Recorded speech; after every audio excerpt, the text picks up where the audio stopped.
Where are they? Okay.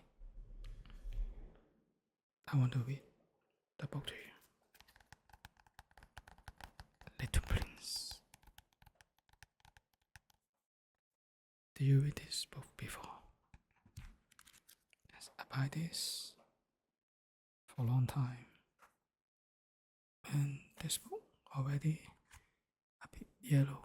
Yes, because a long time already.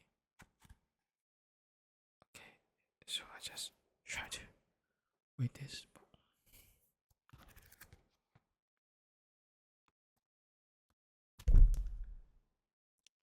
The Little Prince.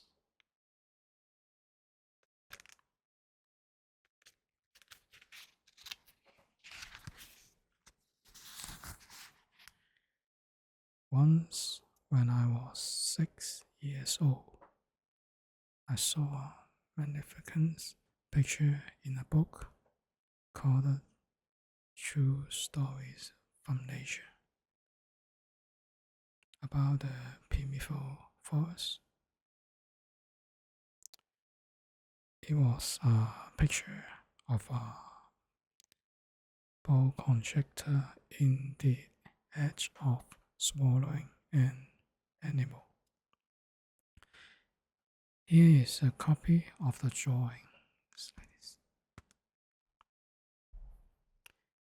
In the book, it said boa constrictors swallow their prey whole without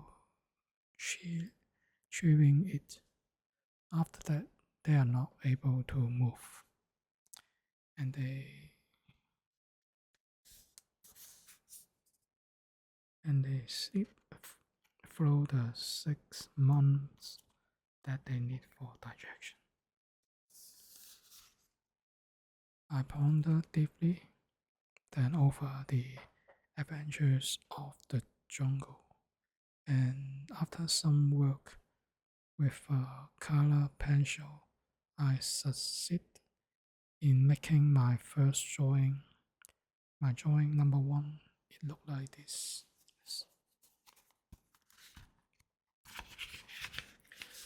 I showed my masterpiece to the grown-ups and asked them whether the drawing frightened them. But they answered, frightened? They should anyone be frightened? Why should anyone be frightened by a hat?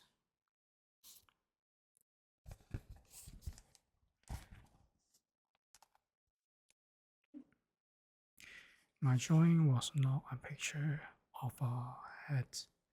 It was a picture of a boa constrictor digesting an elephant. But since the grown-ups were not able to understand it, I make another drawing. I drew the inside of the boa constrictor so that the grown-ups could see it clearly. They always need to have things explained. My drawing number 2 looked like this.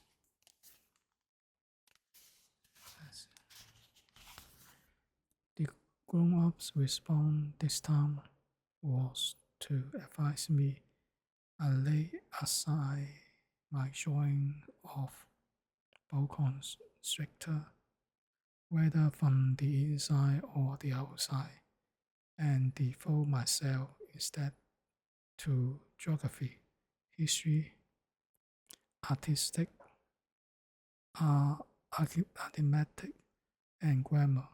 That is why, at the age of 6, I gave up what may have been a magnificent career as a painter. I have been disheartened by the failure of my drawing number 1 and my drawing number 2. Grown-ups never understand anything by themselves, and it is tiresome for children to be always and forever explain things to them.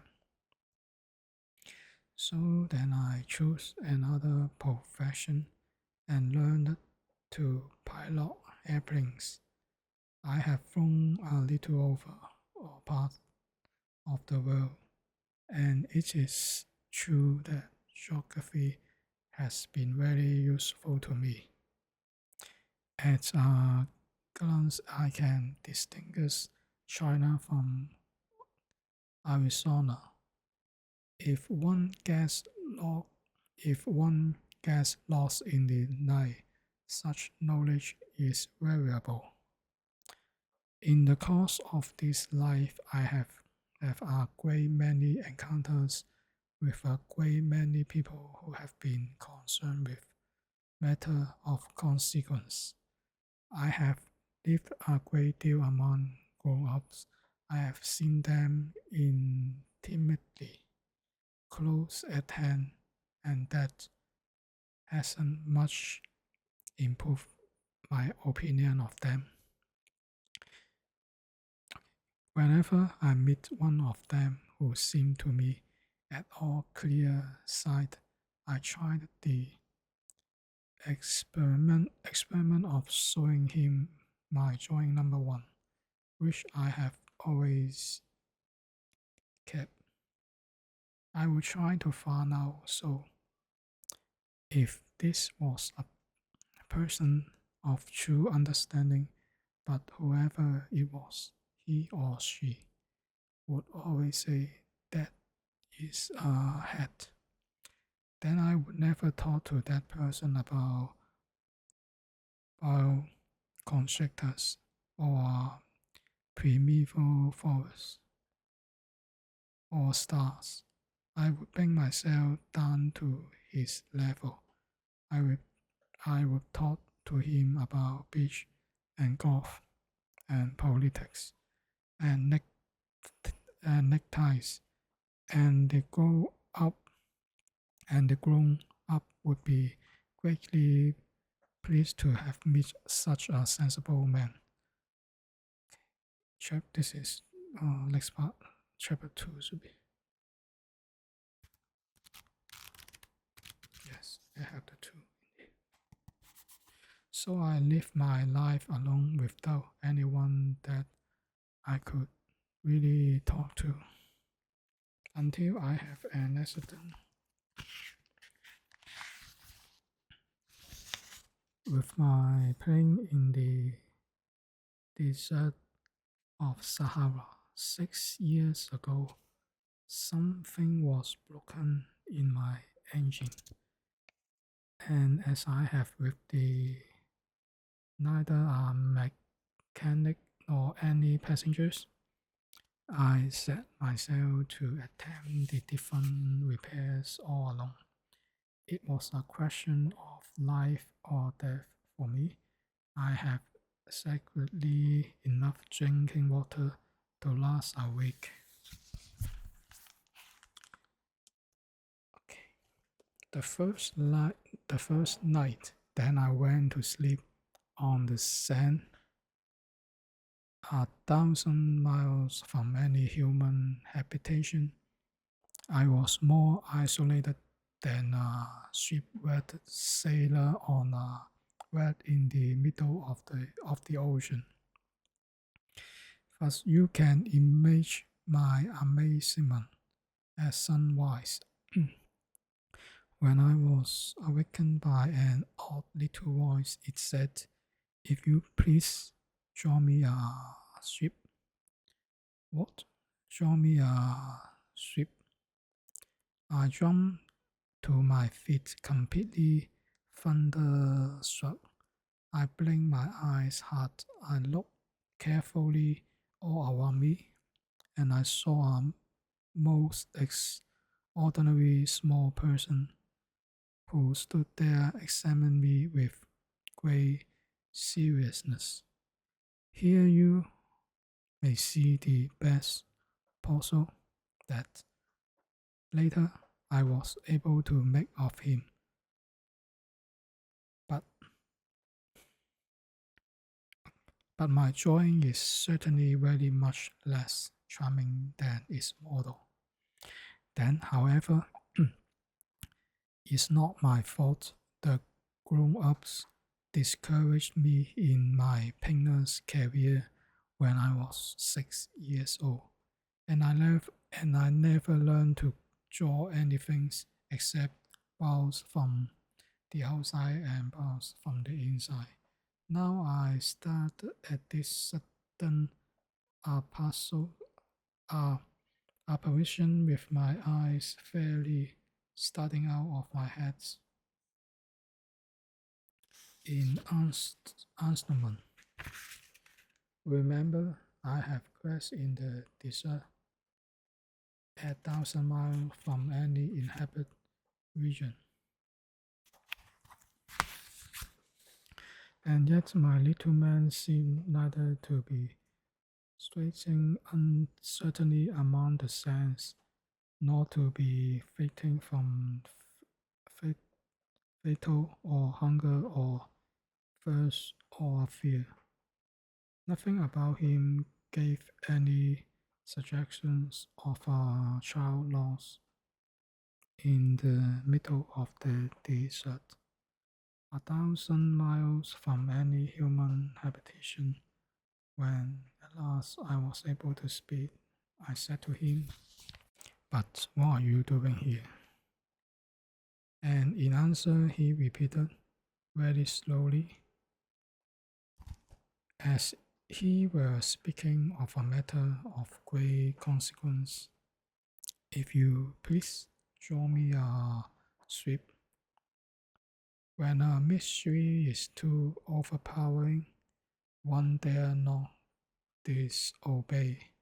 A sweep, as it might seem to me, 1,000 miles from any human habitation, and in danger of that, I took out of my pocket a strip of paper and my fountain pen. But then I remember how my studies have been concentrated on geography, history, arithmetic, and grammar. As and I told the little chap a little crossly too that I did not know how to draw. He answered me, "That doesn't matter. Draw me a strip." But I have never drawn a strip, so I drew for him one of the two pictures I have drawn so often. It was that of the ball constrictor from the outside, and I was astounded to hear the little fellow greet it with, "No, no, no, I do not want an elephant inside a boa constrictor." A boa constrictor is a very dangerous creature, and an elephant is very cumbersome. Where I live, everything is very small. What I need is a sweep. Draw me a sweep so that I make a drawing. He looked at it carefully. Then he said, "No, this sweep is already very sickly. Make me another." So I made another drawing. My friend smiled gently and indulgently. "You see yourself," he said, "that this is not a sheep, this is a ram. It has horns." So then I did my drawing over once more, but it was rejected too, just like the others. "This one is too old. I want a sheep that will live a long time." But this time my patience was exhausted because I was in a hurry to start taking my engine apart. So I told off this drawing, and I threw out an explanation with it. This is only his box. The ship you asked for is inside. I was really surprised to see a light break over the face of my young judge. This is exactly the way I want to. Do you think that this ship will have to do you think that this ship will have to have a great deal of gas? Why? Because where I live everything is very small. There will surely be enough glass for him, I said. It is very small ship that I have given you. He bent his head over the drawing, not so small that look he has gone to sleep, and that is how I make the acquaintance of the little prince.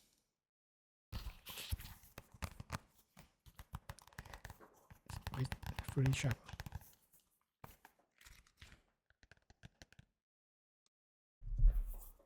Okay, so what are you doing now? Where are you? Okay, you feel tired? Okay, that's good. So you need to take a rest.